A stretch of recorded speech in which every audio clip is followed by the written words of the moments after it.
Do you ever wish you had help with all the housework and chores that need to be done? Well, maybe you do have help. You just need to look around and count it for what it is and use it wisely. Hello, I am Misty Winkler, author of the book, How to Use a Planner Without Wasting Time. And I also write and podcast at simplyconvivial.com. My goal is to equip women to be effective managers of their homes and lives for the glory of God. And I'm glad that you're here with me today. When you stare at the laundry piles in the bedrooms, the dirty dishes stacked on the counters, the crumb accumulations on the floor, homemaking can feel impossible, especially as a one-woman endeavor. It seemed at the beginning like it would be so easy. Make dinner, do the laundry, sweep the floors. How hard could it be? But then most of us come to the point of realizing that we would flunk out of Homemaking 101 if there were such a thing. Maybe that's what we were missing. But if we just open our eyes and look around us, we might find that we have more help than we realize. You can build a team right where you're at. So let's dig in. We desperately want to organize our lives, to be happy moms, to actually finish something once and be satisfied with the results. Yet everywhere we turn, the fact is clear. Homemaking is work that will always be undone. We aren't the only ones making the mess. So why should we be the only ones cleaning it up? This kind of question, however, generally arises from a bad attitude, and no one else can make our bad attitudes better. If we shift our attitude, however, to be a manager rather than a grudge-filled maid, then we will not only get more willing help from our family, but we'll also find ourselves more satisfied and content and grateful with the help that we do get, and even with the work itself. So let's look at 3 categories of help that we can leverage and manage in our role as homekeeper, homemaker, home manager. The first is that we can get housekeeping help from the kids. We can get a chore system up and running because we want the kids to help out, to make up in some small way for the work that they create for us. If we could just get them to pitch in a bit, then we think we could be happy moms. But if we try setting up a chore system with self-serving motives, it will come back to bite us.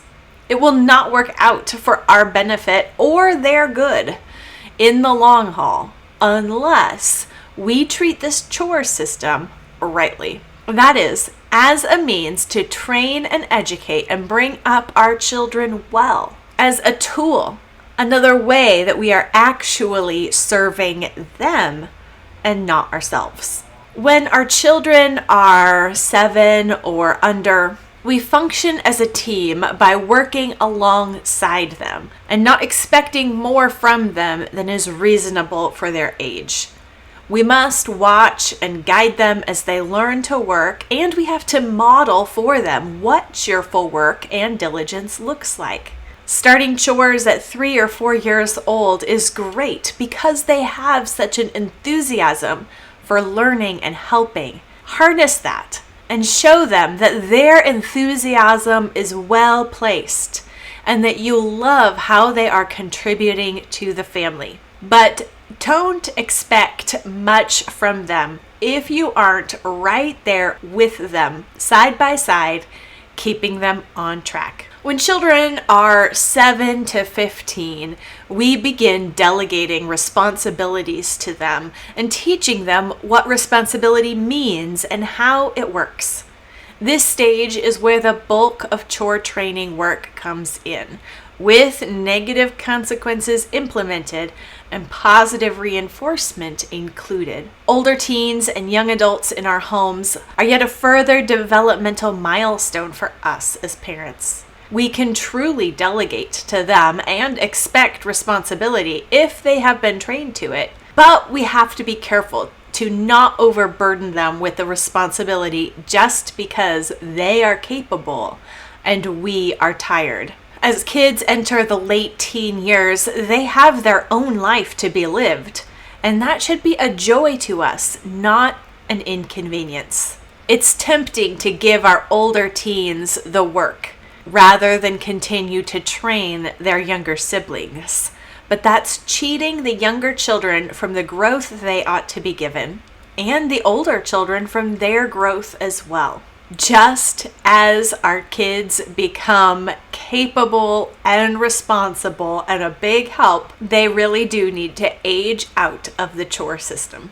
But the second kind of housekeeping help that we can get is from our husband. We're used to hearing two different extremes when it comes to husbands and wives arranging the housekeeping details necessary for building a home. On the one hand, there's the mainstream voices for equality. They're telling us that it's not fair unless we split the housework and childcare 50-50, regardless of who prefers to do what or what other responsibilities and opportunities the family has. This kind of modern equality is not equality at all. It's sameness. And seeking sameness in marriage is seeking an unhappy marriage. Then, on the other hand, there are the traditionalists, although it's not really historically traditional either, who react to the mainstream culture and say that wives are the only ones who ought to be doing all the housework and childcare. Both of these perspectives miss the point. God gave the first husband a job to tend a garden and fill the earth. It turns out that he couldn't do it on his own, and so God gave him a helper, a wife. Her job wasn't different from his.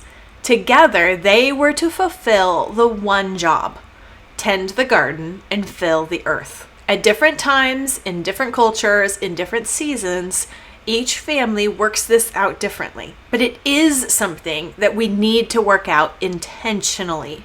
And it's something that we need to have ongoing conversations about as a couple. Our goal in our marriage ought to be on the same team, pulling together toward a common end. Each person should not be tallying his or her own contributions, trying to make sure life is fair. Life is never fair. We are to give ourselves sacrificially for one another, and we are to work hard in the Lord without keeping score. The third kind of housekeeping help is housekeeping help from our machines. I don't know about you, but I have thought longingly about the good old days where there was hired help or servants to do the menial household tasks. Somehow these discontented dreams always assume that I'd be the lady of the house and not one of the servants. The truth is that the work of homekeeping in modern America is drastically reduced. It's no longer heavy manual labor. Sure, there's still manual, menial, mundane jobs to do, but just read about the Ingalls on the prairie and get a little perspective about the amount of work that we actually have to do in our homes today. Yes, it's true. Because of our technology, our expectations have shifted. Because of social norms, the work of making a home is less valued now, which affects our satisfaction with the work itself. Yes, because of electricity and tools and the productivity that those unleash, we're now executive, middle manager, tech support, and grunt labor all rolled into one. But personally, I'd take that over scrubbing out fireplaces any day. Think about the electric tools that you have and view them as your servants. Sometimes servants quit on us. Sometimes they have to be fired. Sometimes they need a vacation and get grumpy at us. Any homemaker with hired or unpaid help in the past would have also had to deal with such things. Appreciate your tools as hired, because they do cost money to buy, maintain, and replace. Hired help. While you think longingly of the cleaning lady or the hired girl, others in the world today are thinking longingly of a washing machine, a dishwasher, or a vacuum. When we think about our team, don't discount the fact that a machine can be washing or drying the clothes while we do something else, or that a vacuum can make quick work of the crumbs on the floor. We can pick up packaged chicken thighs quickly and easily, without keeping chickens, feeding chickens, killing chickens, plucking chickens, and so on. Someone else has done that work for us. So we do have hired help, it turns out. It just looks different than it used to. Homekeeping is work that will always be undone, but with an attitude adjustment, we can still approach it with gratitude. Work alongside our team without grumbling, and be satisfied in the accomplishments of the day.